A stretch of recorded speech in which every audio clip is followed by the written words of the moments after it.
növbeydi xeyirlə bəşər. Bəzi halda xeyirləşər, birləşər. Həzrəti Heydər kimi heç bir bəşər. İzzət-i nəsli bəni Adəm. İradı ixtiyar olsun gərək, günah selindən kənar olsun gərək, məddahın ixlası var olsun gərək, hər kəs əli məthinə məhrəm olmaz, hər kəs əli məthinə məhrəm olmaz. Şükür elə nokər yaranıb şah deyil, şükür elə nokər yaranıb şah deyil, afitab günəş duratanmaq deyil. Hər kəs əli məthinə məhdah deyil, elə əli də hər kəsə həmdam.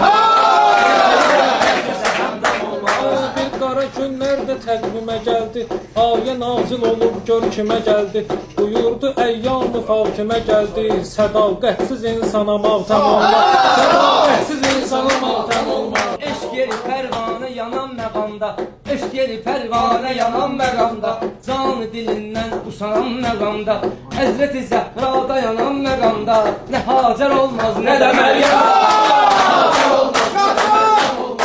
Bunu məqam tutur, bu məqamı tutmur, boş boğaz ağzında kəlamı tutmur, sədaqət orucunu da hamı tutmur, hər kəsin iftar suyu zəmzəm olmaz, hər kəsin iftar suyu zəmzəm olmaz.